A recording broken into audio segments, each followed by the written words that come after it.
everyone. I'm Pallavi Jain. I'm the lead for YO.DH, which is Youth Ownership of Digital Health. And thank you so much for joining us today.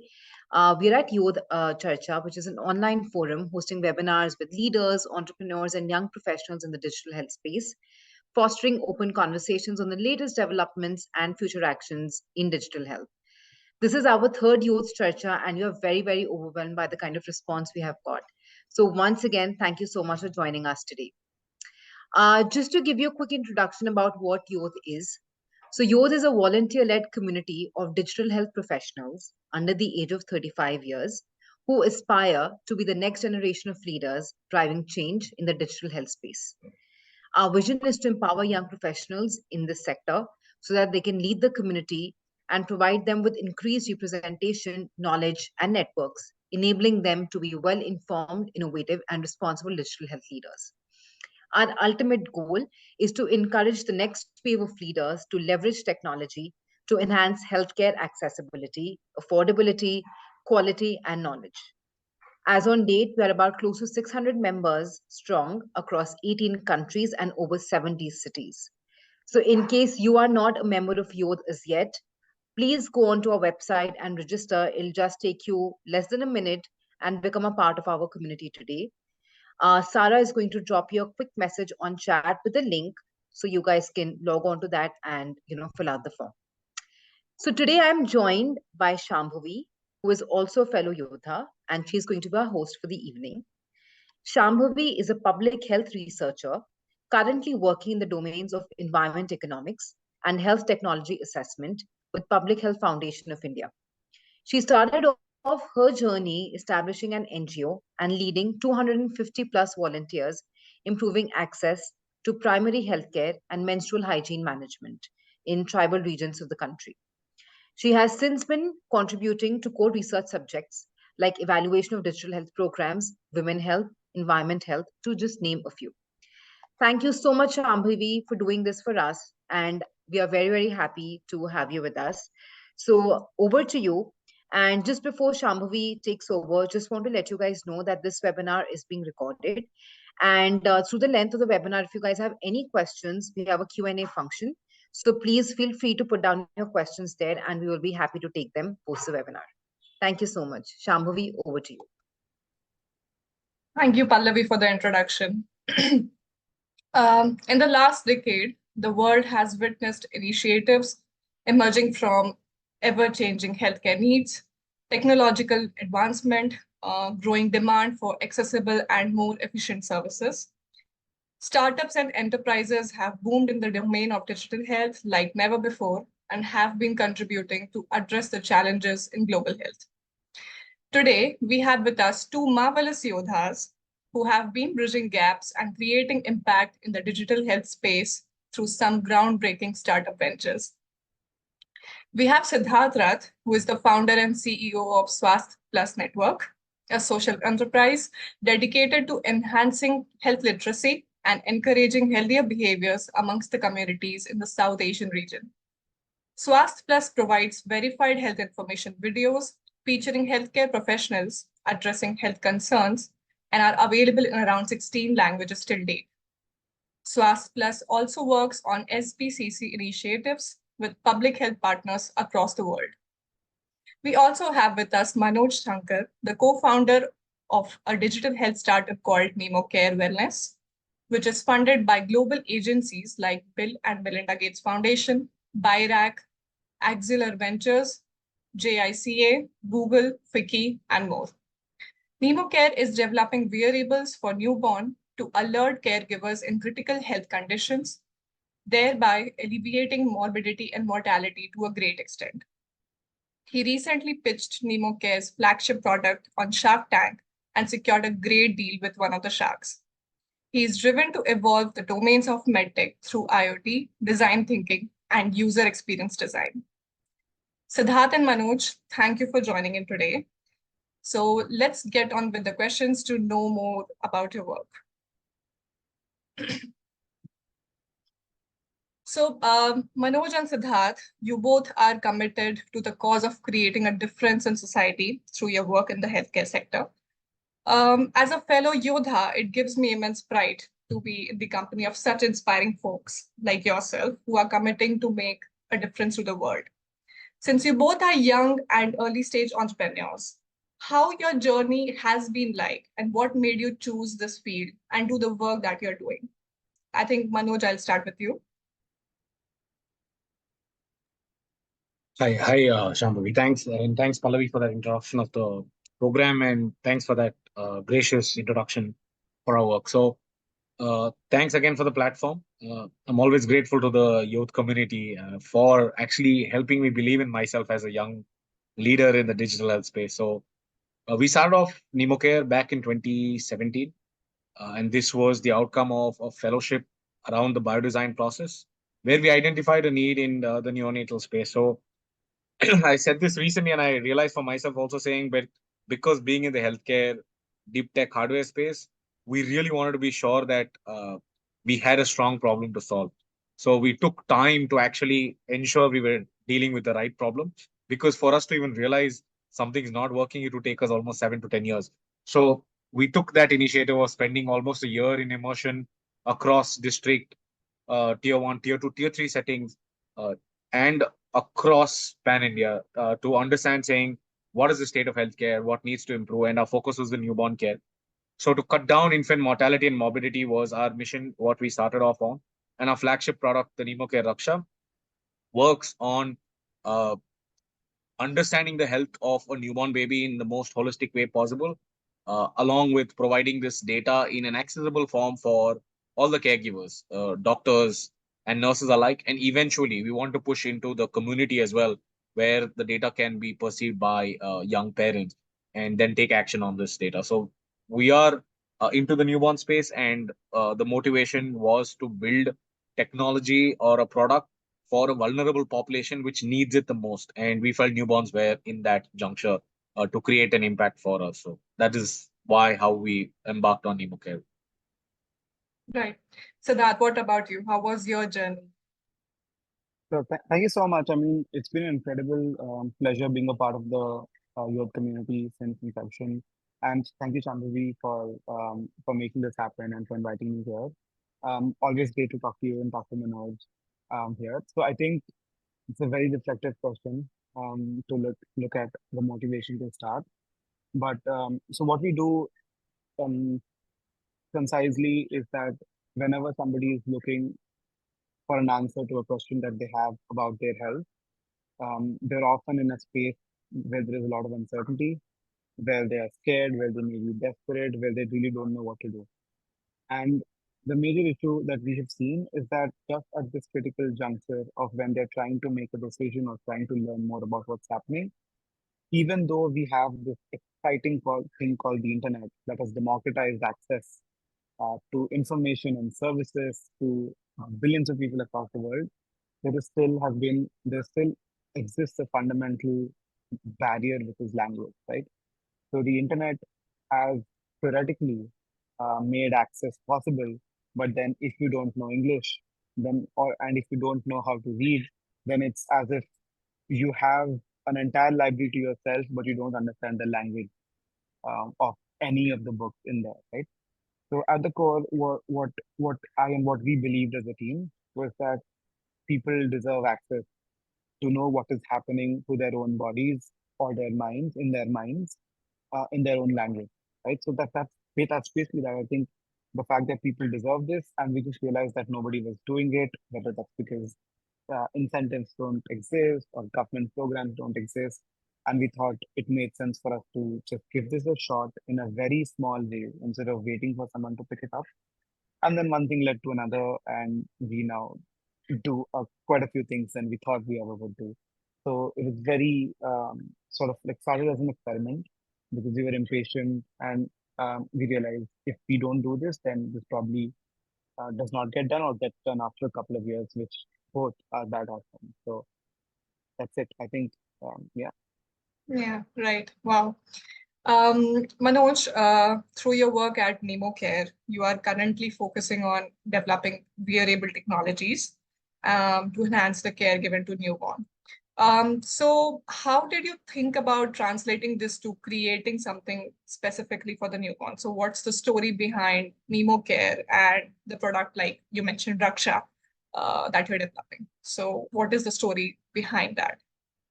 Yeah, so like I said, our focus was on the newborn care, and we wanted to solve a pressing need because we understood that the journey is going to be long. Though digital health was very early when we started off, we wanted to incorporate it at the cusp of the product because when we build, what we realize is we have to build for the future, the day it's going to launch, and not for the immediate problem. And then we also had some level of understanding saying we didn't know in such a robust form like the way it is with ABBA, but we thought there would be some level of digitization that would happen and we would get there. So digital was a strong aspect. We had a strong understanding of data science, machine learning. So we also wanted to have it there, but we realized there was a missing piece of data. So even if they're critical incidents, today they were missed out. So we had to solve for the present, and that's where the first offering was in the form of a wearable that would solve the present today's problem of no access to affordable, accurate healthcare, especially for the newborn segments, in hard to reach places and even in district setup. So that was the problem we started solving, but eventually our long term was to ensure that this fits into a pipeline where we would be able to leverage data science, and also solve a real-time problem. So we have three parts of the solution that we have, tackling three different parts of the problem. One is, like I said, the wearable, which is today's issue of anything to just help these newborns. The next one is a clinical decision support system, which would aid the healthcare worker irrespective of the level of training. This means that even a young professional in a hard to reach place can use our technology and take some decision, and the survival is no more chance. So that was the second piece that has been established. And the third larger one was to use AI and underlying clinical system to ensure that babies which are prone to infections or any congenital issues can be identified early, because time is very critical, that golden hour that we have. So this, whatever I spoke about the problem, the product was directly an answer to the problems that we're getting faced and that we saw in the field, saying the babies were actually surviving by chance, in the sense saying the nurses were having a huge load, and that's just by the way that our healthcare system is, that in the district hospitals there is much more load, and we had to ensure that we get cater to these newborns. So that was one piece, and then it came from the field itself saying we do manually log everything. There are scores that are there, but everything is manually charted. We just digitize that, and with time we realized saying there was scope for improvement. That's the clinical decision support system. And the next piece was the doctor started talking, saying, my juniors struggle, and I have this thing called gut feel. And what we did with our whole AI platform design was model that gut feel, saying, can we put some value to it? So everything we built on the solution was directly what we saw on the field, spending enough time during that immersion and just talking to doctors and understanding what their problems were was the basis for whatever we started building. Right. Wow. Okay. So Sidharth, through Swast Plus network, you are bridging the information gap that people face when it comes to understanding or accessing healthcare. Why do you particularly think it is important to bridge these information gaps? What was your go behind that? Okay. Again, very reflective question. So it's reflection time again. So if you look at the internet ecosystem today, beyond certain languages such as English, you basically have an information desert, right? So there is a lack of trusted information, high quality information that's out there for people to access, let's say in Hindi or in Telugu or Marathi or Odia, and most global languages as well, beyond a few languages. And so, and high quality could be defined by evidence-based, accessible, engaging, right? And a bunch of criteria, which basically makes the experience for the user something that they would actually accept and benefit from. Right? So you have this information desert in most of these languages. What you also have is an ocean of misinformation. So it's paradoxical, but you have very little of evidence-based content And you have lots of content out there that's created by people who don't have the right set of credentials, who are not experts in a certain topic, who may just be like anyone who has a camera or has an interest to create a video and has Yeah. seen a source or has not seen a source and talks about a certain topic. Or you might have health experts who have a specialty in a certain thing, but they talk about everything else. So again, this is also something that's widely known by platforms, by regulators, by healthcare professionals themselves as well. Like on the internet, it's like the wild west. You have all kinds of content, and for the user, when they are making a decision, so let's say if you think you have a fever and you go to Google and search or any search engine and search for symptoms of fever, etc., you suddenly get a flood of options, and you might not be able to make the decision of which source is credible, which is not. And then what happens is, based on the information that you sort of have access to at the very beginning, it determines what you do next, right? So should you do nothing and stay at home? Should you go to the consultation right away? What should you do? So I think that's one major reason why we do this is that, for example, we have hundreds of millions of people in the world who live with undiagnosed ailments, especially, let's say, children who may have learning disabilities, right? Or other kinds of issues among people of all ages where they just don't know that they are living or they're experiencing a certain condition, and they could feel much better if they just knew what they could do to manage the condition. So that's one element. On the other hand, also, if you look at the entire supply demand economics of healthcare professionals in India, most appointments that people have with their healthcare professionals might be 2 minutes long, 3 minutes long, especially in under-resourced communities where the question is, what's your name, what's your age, when did the symptom first start? And then you suddenly have a list of medicines that are prescribed to you that you just go and take, right? So there is never a conversation about what the condition is, how does it affect your body, are there different lines of treatment, etc. So what we also have to do is we think people are curious about something that's happening to their bodies because they really care about that. And they've never had this opportunity to really learn more about it in depth from a very patient healthcare professional, right? Because you see how fast paced these interactions can be. So that's, I think, another aspect of why we do these things.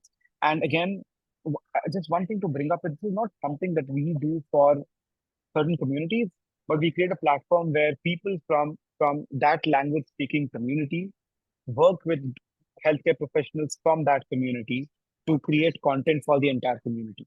So we only sort of try to create an enabling environment and infrastructure where a community can go and help themselves. So it's not us doing anything, it's just creating that kind of a structure where people and resources can come together for something to happen. So yeah. Yeah, I think that is the best feeling when you can actually enable things for the community to take up on themselves because they are the ones helping themselves. And I think that's a very beautiful picture to look at. And I think even the impact and the uptake of what we're trying to do is also more realistic when you see the community taking that up themselves. So yeah, that was amazing. Sidharth, I heard you, but I have a question that take this from a consumer point of view and also from a caregiver point of view. How do you think it helps to advance the technologies and products that people like Manoj are trying to develop? Yeah, I think when you look at technology, especially around healthcare, there's a quote that the future is already here, but it's not evenly distributed, right? You have advanced procedures, technologies that are already available in advanced economies, or where you have insurer funder care and higher levels of investment. I think there is so much of democratizing of technology that is yet to happen also, right? So one specific example would be, let's say, if you look at emergency conditions such as a stroke, how do you respond to a stroke? If you have the right equipment and the people and resources, you can save lives. If you don't, then you can't save those lives. So in a lot of these cases, just having basic enabling technology, which is absent in our healthcare systems in many places, um, in itself is something we need to work on. And at the same time, as a country, I think we've always leapfrogged, right? So from 2G to 4G or 2G to 5G. And then I think we've done that across domains. And even right now, as we build new innovations that are suited to India, right? So they might not have so things that are not very expensive, so therefore accessible from day one. I think there is just so much scope for us to work on, especially as let's say things like non-communicable diseases. If you look at India and the amount of burden that we sort of are looking at in the next couple of decades, there is so much potential to make lives better, less painful. And again, Manoj is again an authority around technology, around healthcare. But I think there is so much potential. There's so much to do to make existing technology accessible to hundreds of millions of people. But there's also so much to do, I think, to develop technology that's built for India. And we're seeing that in many cases. And that's also something that we can then provide to the world as a solution, right? So yeah, I think there's a lot of promise there. Right. Okay. So, question for both of you. With so many products entering the market now, how can a startup really carve out its niche and establish its market presence? For instance, Sidharth, I'm sure like there are so many health education apps and so many tools available, so many Instagram pages and WhatsApp communities. How did you decide to carve out a niche for Swas Plus to enter the market? Yeah. Okay, I'm doing too much talking, but so I think the way we look at it is that we look at the problem as the lack of availability of evidence-based information in all of these languages, right? It does not matter whether we provide that information or the government does or somebody else does. So for us, success as a metric, for example, is if we do not need to exist anymore, that is success for us, right? Especially as a social enterprise with a very non-profit approach. So that's what we do. And in many cases, the work that we do has also led to more people, whether that's healthcare providers or media organizations, to start similar organizations because they now see as health journalism as something that could be viable or has scope. Um, we don't look at those attempts as competition. We look at them sort of as more people jumping into the ring to solve this problem, right? So, so what we're trying to do is accelerating the world's progress towards ensuring great information available and accessible for free in as many languages as we can. If that means we inspire more people to jump in, that is success for us. So we really don't want to be the one source where we go to. We don't want to be the biggest source, the best source. We just want to do whatever we can to accelerate that. So if somebody wants to start a company here who's on this call, I would be very helpful to give the entire playbook of how we do things. So you can go and start this in your own language, while we can also spread it. So I think we have a very intuitive approach to some of these things, um, and and and it's such a big problem. I keep reminding myself and my team that we are barely, at most, we are a band-aid, not even a band-aid. So it's in a dark world, we are like a small torchlight, right? So we might become a floodlight also, but that still does not, in the larger scheme of things, it's barely anything. So yeah, we just don't try to think too much about, you know, being the definitive source or carving out a niche, but just trying to be helpful and be a little more helpful tomorrow than we are today. Yeah. Right. Yeah. Manoj, do you have anything to share about making a market presence with your product at NemoCare? Yeah, I mean, just adding on to what Siddharth said. So I think it's a huge space and a gap, and having more players in it's in different sense, it gets viewed for us saying it validates the problem all the more. And when you actually start having competitors in the space, you kind of outperform yourself. Otherwise, you're just running a lonely race there. So in a ways, it's kind of good. And I think the space is too large. And India is such a, not just India, when you're looking at the global problem, it's just too big to be solved by one player. We would love to capture all of the issue and solve it, but we would love to have that synergies with other people coming in. We do find our differences. We are in that space where we want our customers to keep asking for our products, But sometimes when it's not really our domain, say for today, we're not yet into the community space. We're still at the facility level where in a hospital or it is meant to be used with certain infrastructure. So we do recommend other products which are in that space, or we talk to the other founders in that space. So it's a very conducive space when it comes to digital health. Also, very small niche set of founders in that particular domain in the maternal child health space. So I think it's more of synergies and working together to scale up. We're looking at it as that approach. But yes, we do have some ways in which there is kind of a defense mechanism for someone to enter into the space as well. I mean, say in terms of IP, regulatory, but this is also keeping in purview saying there are the larger players as well. Startups is one side, but you also have the larger players in that domain. So just not to get knocked off the market, to protect yourself in that space, there are certain things in terms of, uh, steps that we've taken to get to this place. Absolutely. Yeah. Um, okay, so what, according to you both, are the major roadblocks that you faced, or what are the major roadblocks that are present in the digital health market? Anyone can go up. Manoj, please go.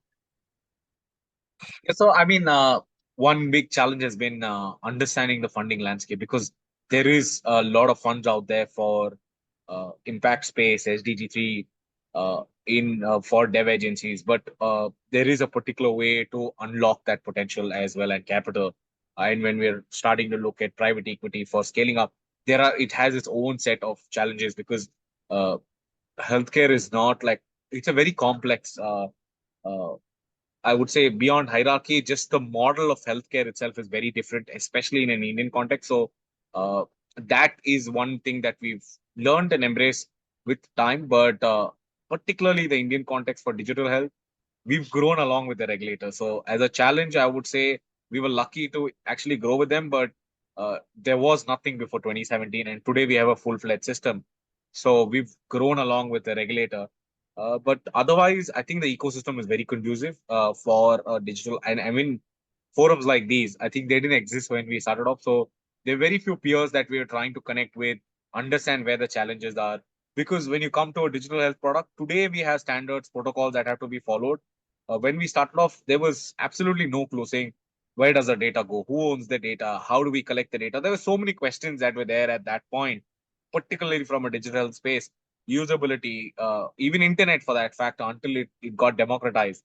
The whole digital factor kicked in recently for us. So I think we've leveraged that wave. We uh, kind of built the whole thing on a leap of faith.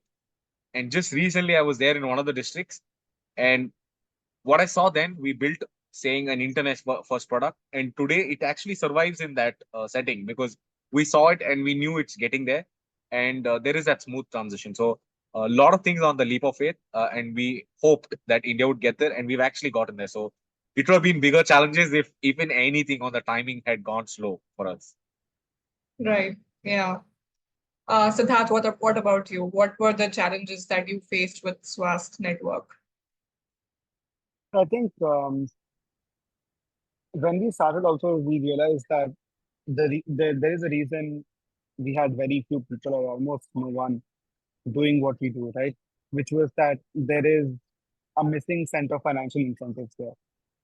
And the media business generally also is not, it's one of the worst businesses to be in, to be honest. But that is something that we knew from the get-go. And another thing is to be comfortable with the idea that whatever we are doing is very long-term work. So what we do, we will see the real results and the real potential of what we do at Procter Plus in probably 5 years from now or 10 years from now, when we actually have that large base. We already, I mean, we have an amazing team today, and we have made almost thousands of videos, so nearing 10,000 videos, working with 2 or 3,000 doctors across countries. So we've done so much already, but I think in the next 5 years, in the next 10 years, is when we will actually see the result of. So it's very slow, very compounding, um, and I think that's been that. So being comfortable as a founder, but also as a team, with the fact that you are sowing seeds for a very long time. until you see the impact, right?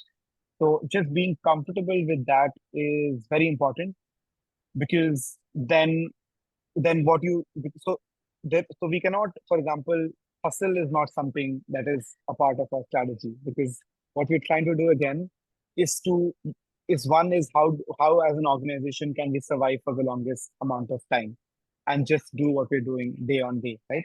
So in that resource constrained, very long gestation period atmosphere, how do we build processes and teams, etc., to really be comfortable with that? So that's, I think, been one of the key challenges that we have been aware of also from the beginning. And then if you look at things that um, in terms of roadblocks, generally from the user's perspective, we still have lots of content out there which is of really bad quality, which is not evidence based. And now we also have regulations, whether from the government, from the medical association, or from the platforms themselves, that try to address this, right? And the way they address some of these things can can be really um, not helpful sometimes, or helpful at the other times. So, for example, and okay, one thing to also, I mean, what everybody's talking about also is AI. With AI now, theoretically, somebody could make thousands of videos a day with a script designated by ChatGPT and put that up all across the internet. So, which means we are going towards a future where we have more content, and it's important to establish the authenticity of the source and the credibility of the source. And how we do that in the internet is something that's really challenging. Platforms and algorithms change every day, right? So that's also a struggle to work with platforms like YouTube or Meta, to really see, because what's happening, and something to also bring up talk about right now, is that they often have private healthcare providers, uh, by which I mean large hospital chains, as part of their conversations about what they should do around making decisions around this. So the public health ecosystem is missing a seat at that table, right? So so that's a key challenge there, and I think that's mostly it, because everything is very uncertain. AI certainly is something on the windshield that we have to look at. Nothing sort of has happened a lot, um, but also from the government side, or from the general ecosystem side, the value of evidence or evidence-based content is sometimes also not everyone thinks of evidence-based content as the greatest thing to be out there, because we also have different systems of medicine, in India, but also globally. So I think that's one slight commentary on generally the ecosystem. But what we're going to do right now is to serve communities across the world, which means really figuring out regulations across the world, and trying to work there. So that's going to be some challenges. Yeah. Right. Uh, Manoj mentioned about the source and use of data. So I have a question around that. So there is like so many sensitive patient data available around, and digital health solutions use them in various ways. What are the ethical considerations that that you ensure, that you take up to ensure data is safe, and data privacy, security, something around that? So, what has your startups ensured to make data secure? Manoj, we can start with you. Yeah, so I mean that was actually priority on the highest lines in terms of, because though it was not a very regulated thing when we started off, but we were looking at a global product. So, and having some exposure on the insurance lines, we did look at HIPAA as one of our mandates. So the servers we chose, it started with there. So that kind of that's one of the highest standards that is there for data security, the way it's stored, the way it's retrieved. So all our servers were in that space when we started off itself. And so there was an additional layer because there's hardware. We had to take care of ensuring that there is data security even at the packet level. So even if it is interjected, is there a way that it can be decrypted? So there was a lot of encryption that was happening even at the device level till it hit the cloud.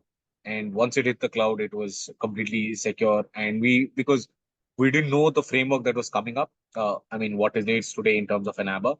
But when we started building it, we built it for the most robust system, saying we don't know who's going to operate it. Eventually, it could just be a third-party app that could request for data. So, in terms of security, most of it, like the encryption, in terms of ensuring that it's handled in a way at the server level. So, these things are things that we took care from an early stage because you can't redo these once you have the structure in place. So, these were best practices we had, and we had really good support in terms of mentors and digital health leaders who kind of told us the path that we should be taking at an early stage as well, which kind of helped us take the I would say the most optimistic route to get there.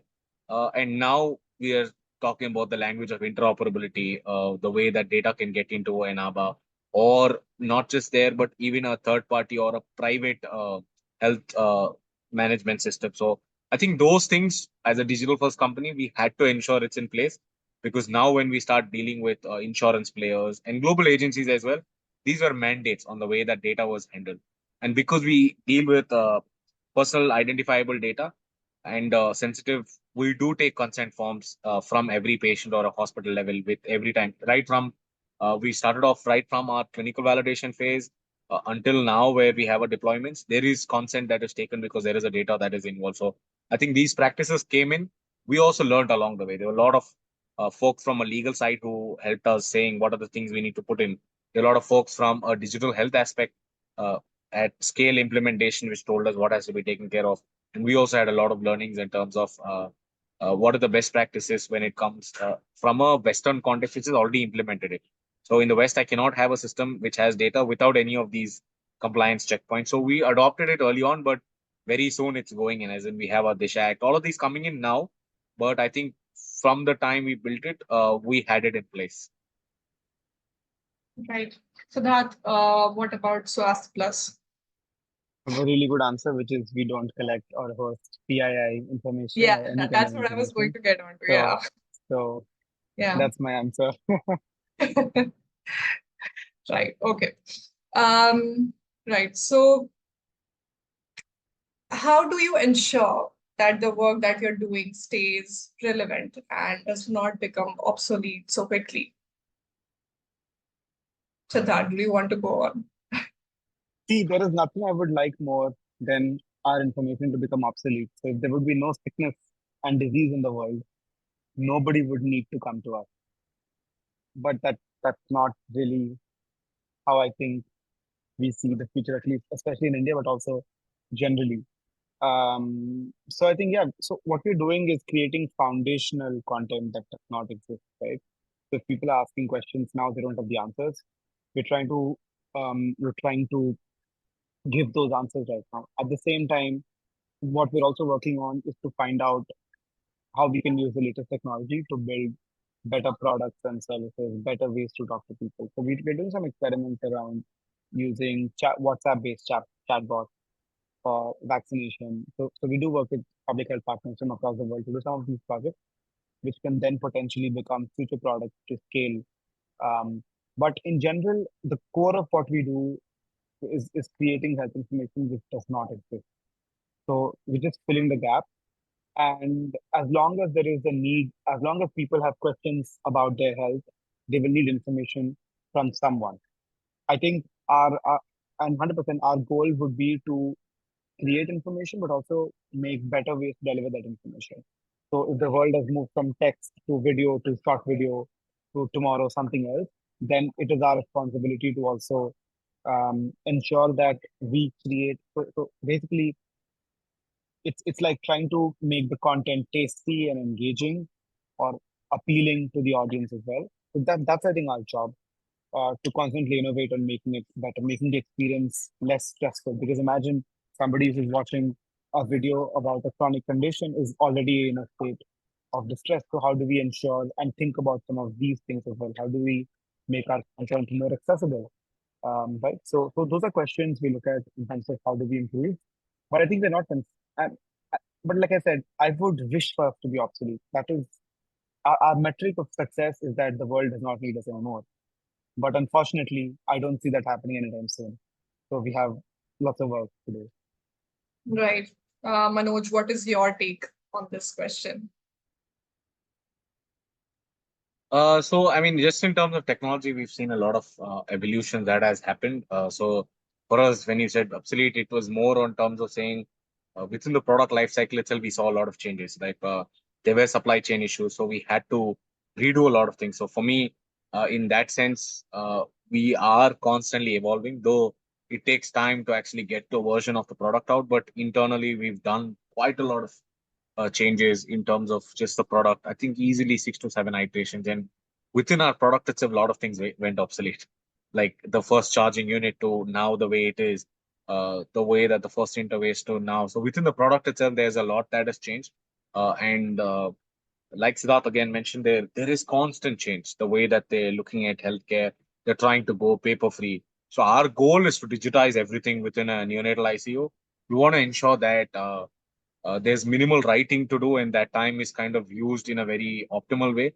I think that is our end that we want to reach within the ICU level at least. So I think we will keep evolving till we get to that point, but we've not been able to completely do away with, say, a paper or whatever. But that's our goal, and I think when it gets there, it's kind of good because that helps the whole thing to be streamlined, and it's going to take us a while, and maybe things that we build today will become obsolete by the time then we get to a completely paper free thing, because we have features that are meant to accommodate even the whole paper based system, which is as of today. The amount of documentation and case report sheets is immense.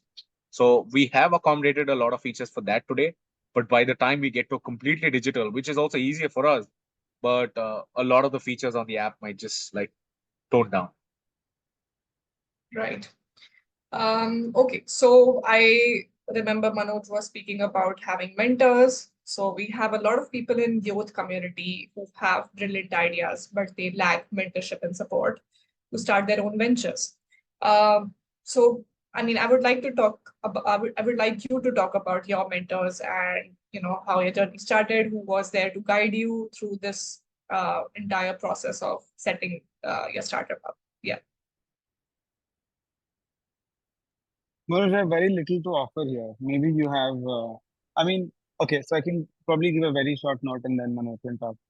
Um, so I think, so I sort of believe in a permissionless um, way of doing things, which means, do you really need mentorship? Do you really need funding? Do you really need 100 customers? Do you really need a big team? So I think that's so. Swastika Plus is bootstrap. We've spent the last 4.5 years or more. I keep forgetting. Um, we were started just during COVID, so I mean, I think all of us don't have any memory of how time passed since COVID. But um, but at the core, I think, especially for young people who make up the youth community, the idea is, can you just get started, right? So if you break down a problem and try to figure out a simple way to do things, and caveats, of course, you cannot just randomly start a biotech organization, right? Some things need a lot of funding, some things need a lot of effort, a lot of thinking, a long gestation period. But there are also some, like, for example, what we are working on at Charcha Plus was not something you needed a lot of um, resources, people thinking to begin with, right? So at least we are bootstrapped by design even today.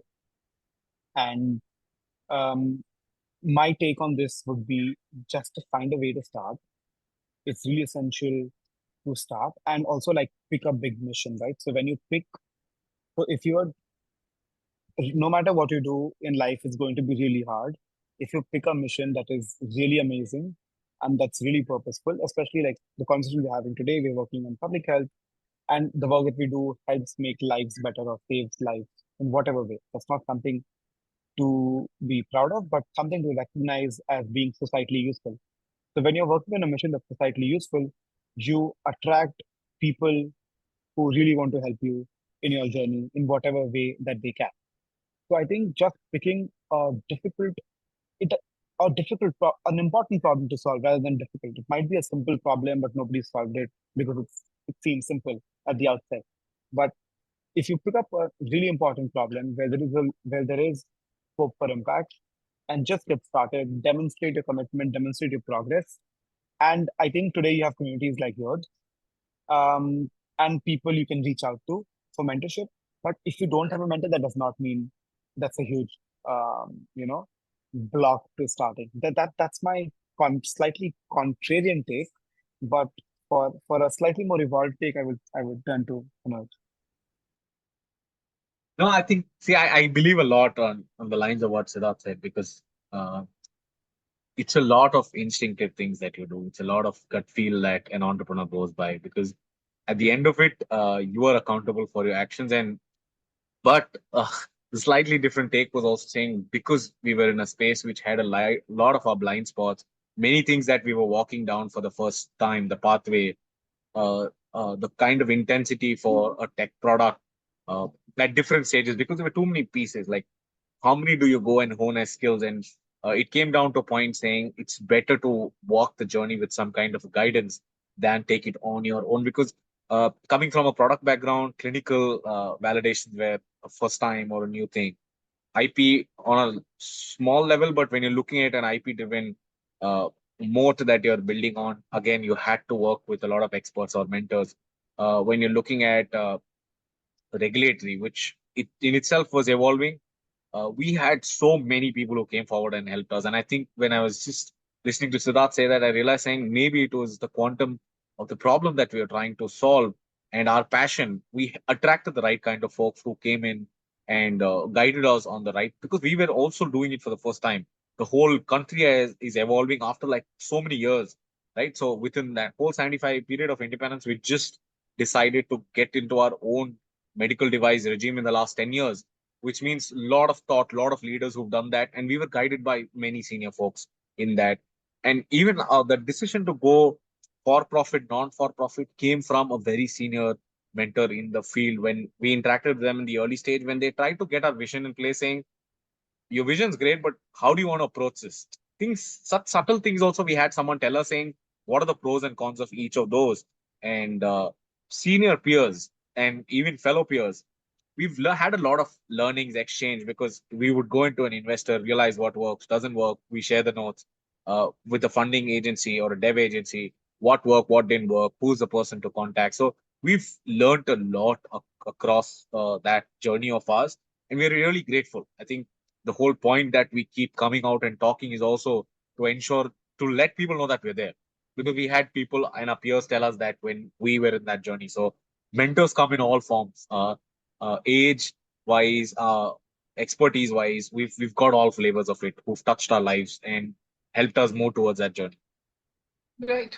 If, Wow. if I can also, sorry, Yeah. Shamil, if I can also add, because I don't want, so 100% agree. And all I want to say is that even what we've done at Swasthya Plus, we would have gotten nowhere alone, right? There have been, literally thousands of doctors or health experts, yes, but so many people who have helped us in so many ways. And I could not be, and as a team, we could not be more grateful.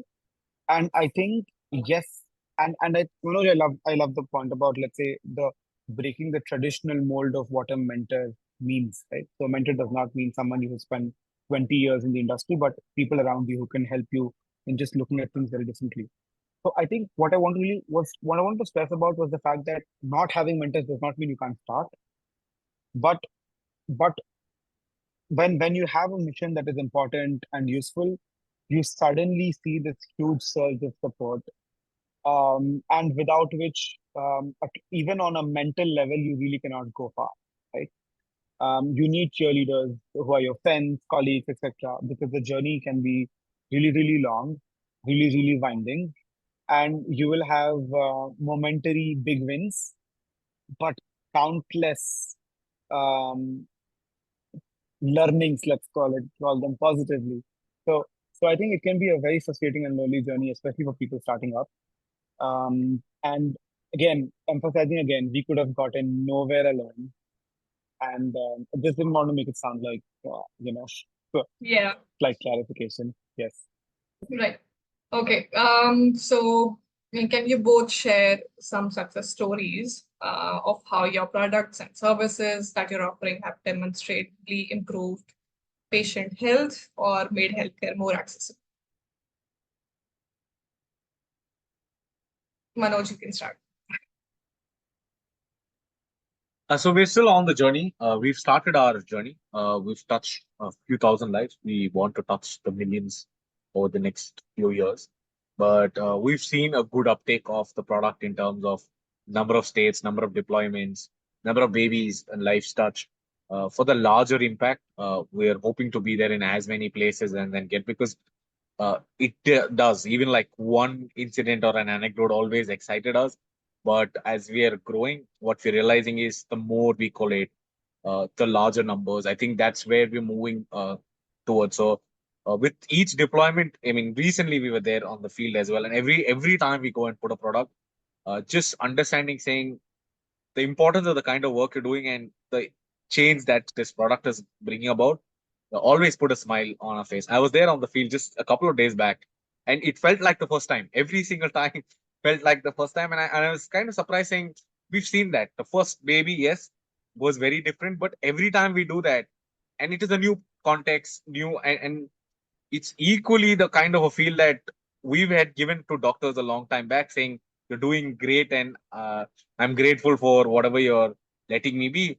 That's the kind of things that we heard from the doctors back to create this. So I think it's a very enriching experience. I think it was worth all the efforts that are going in, and we're hoping to hit that a million mark in the next 2.5, 3 years.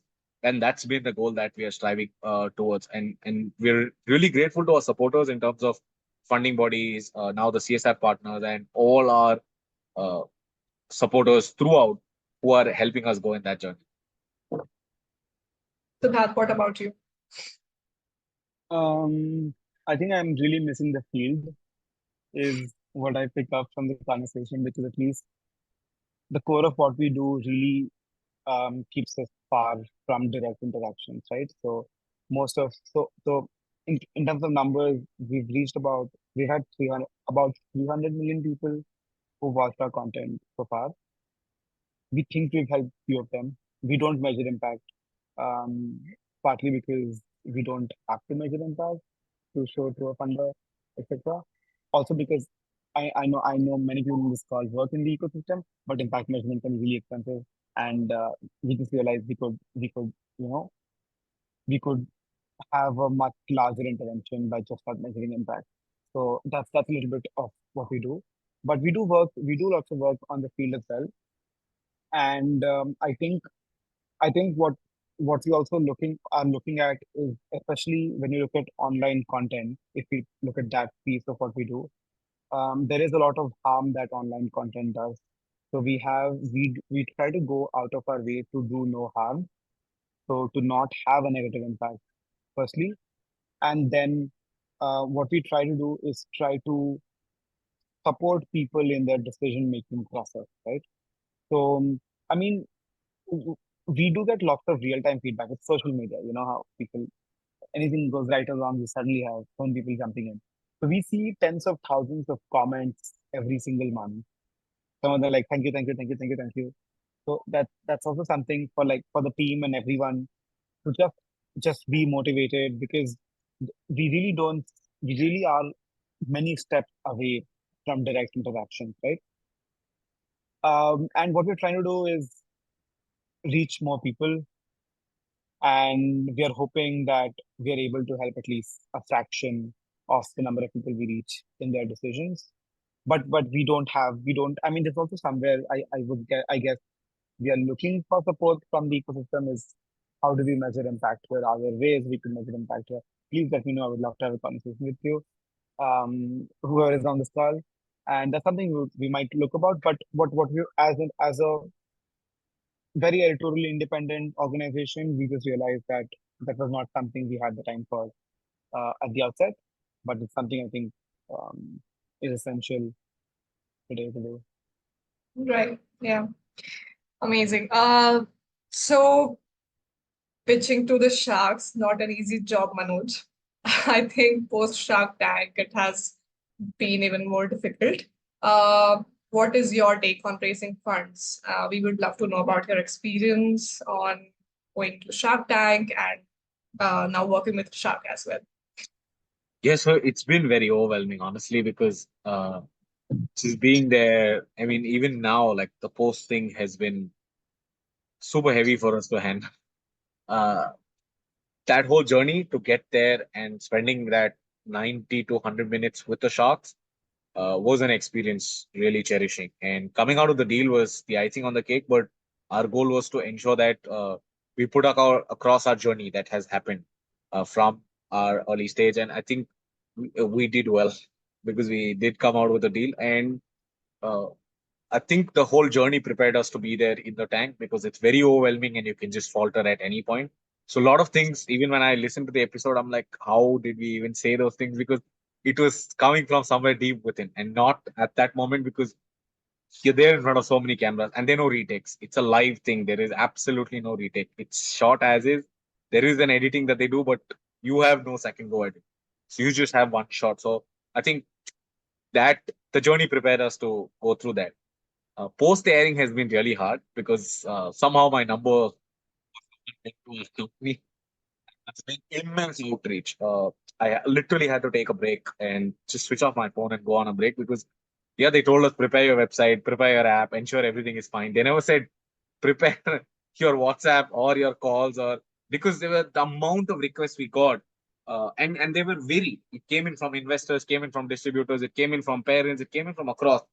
And it was very hard. We didn't prepare for so much of PR activity, and I didn't expect it being a B2B space as well. We cater to hospitals, and we did not realize we would get this kind of a traction for us. So when we were also analyzing what's happened post the show, it's been very overwhelming. We've had doctors come in and say, "I want to put in money as angels and those things," but in general, funding uh, because we had to switch from an impact story towards a sustainable business story to get invested. So I think that came out well for us as well. So we were able to do that saying we are an investable business. So it took us a while to jump because we were earlier catering to grants. It was a different narrative. And then we were catering to CSR, which was again a different narrative. And now we're actually catering to the businesses, which is more of what is going to be the sustaining chapter for us, but working with the investors and we're raising our round, a larger round now. So it's been very exciting. And I'm also very grateful to say this to the whole youth community because there was a very low time when we started interacting at the youth, and it actually helped me build my confidence being amongst peers and understanding, saying, yeah. So every time I met new folks, every time I had new experiences, and I think it boosted my confidence. And I kept coming back because I really felt saying it is helping me fine tune on a personal level to build my confidence, to build a peer network, to also understand saying you are doing some good work. So I think I'm really grateful to you because there were very low phases when I came into youth, and you cannot talk about these things to your team, especially you're like the captain of the ship. You really have to put on a poker face and go on.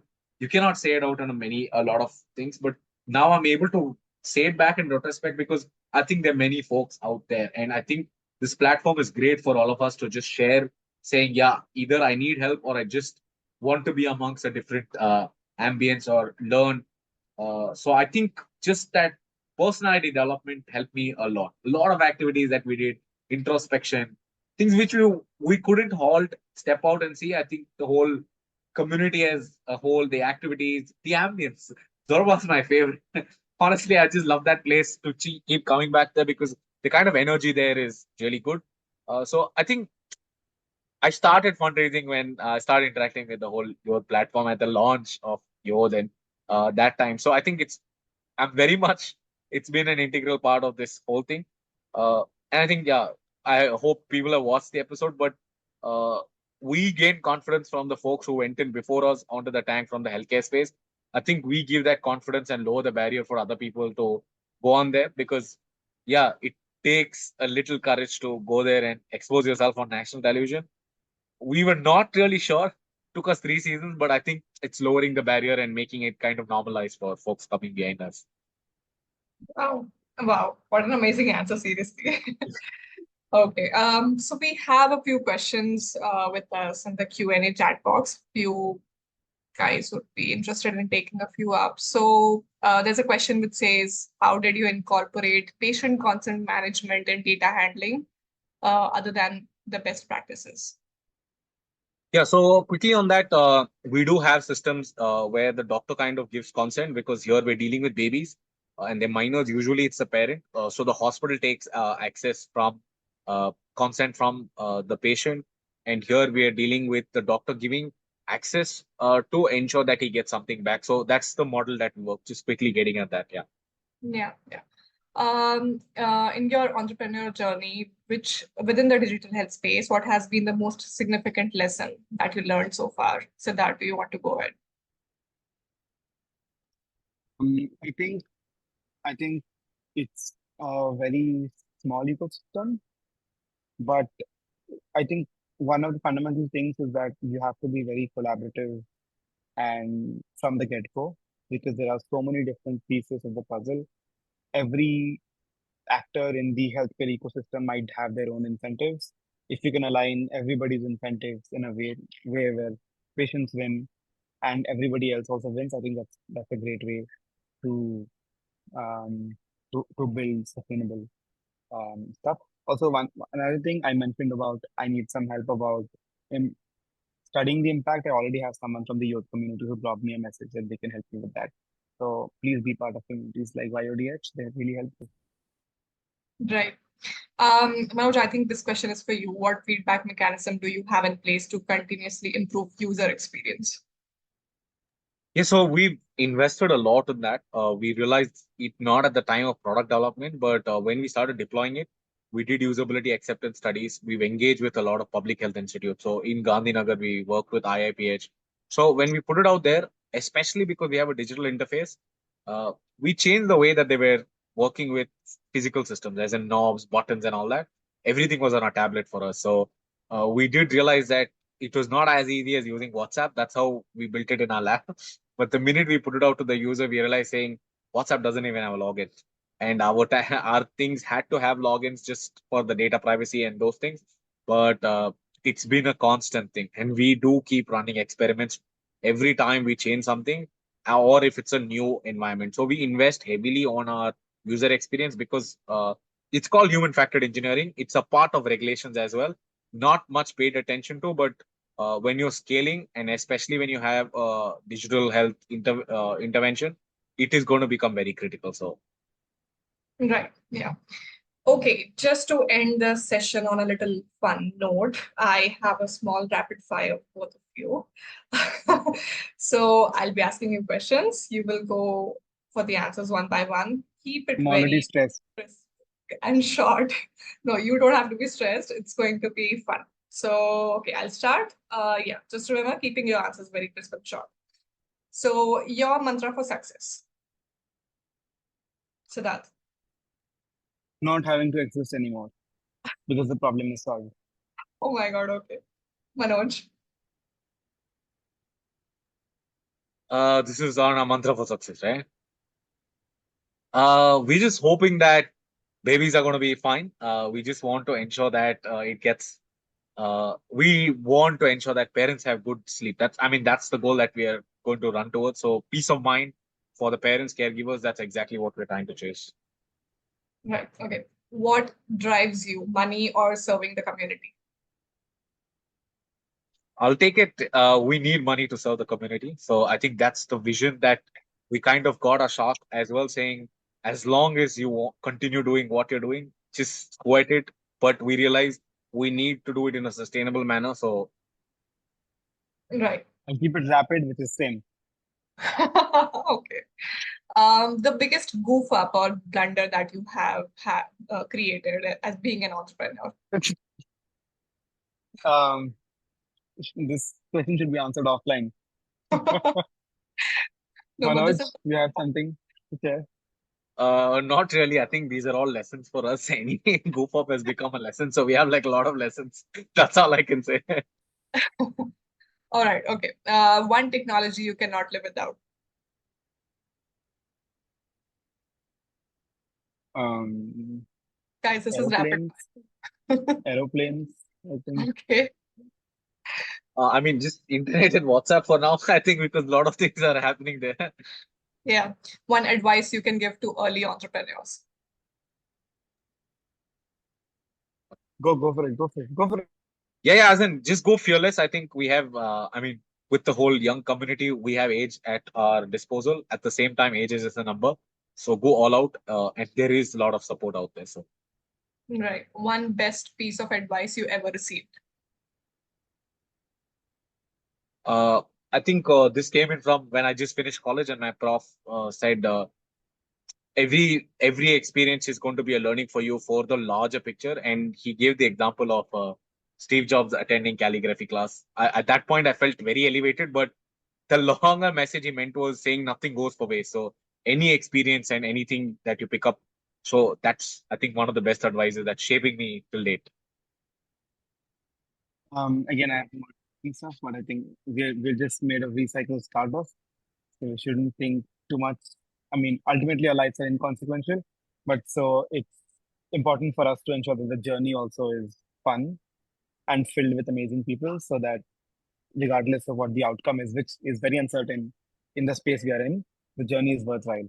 So yeah. Right. Last question. Why should digital health enthusiasts become a part of the youth community? Go.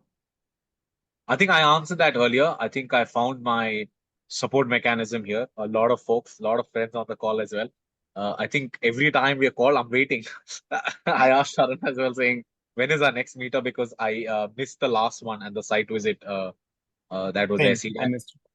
Yeah, so I think that's excitement, and I just that. I mean, with the whole schedule, I turned up a little late for the call today, but for the youth meetings, I'm there early on time. Very rare nature of mine. So it means, I mean, that's the amount of joy that we get just meeting our fellows, meeting our peers, and I think I found an extended family amongst the digital health leaders here. So I'm just being frank. There's no endorsement here. We're doing it out of heart. I mean, whatever I'm saying, I'm feeling it and I'm saying it. So. Right. Amazing. Thank you, both of you, for joining in today and for getting candid with all the questions. This was amazing. Yeah, over to you, Pallavi.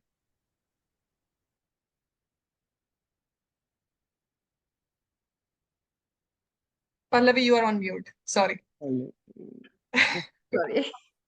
Well, I was saying that, thank you so much for this last 1 hour. It's been such a joy to, have the three of you in conversation. And my eyes have just been lit up, to actually see that, how youth has impacted, the both of you, and, how you consider this community as a support system for the work you're doing. And, you're, despite of such super busy schedules, you guys take out time to come for our events and for our meetings. I would say that in itself is a huge success for us. So Sidharth, you were mentioned that at times it's not it's not easy to measure success.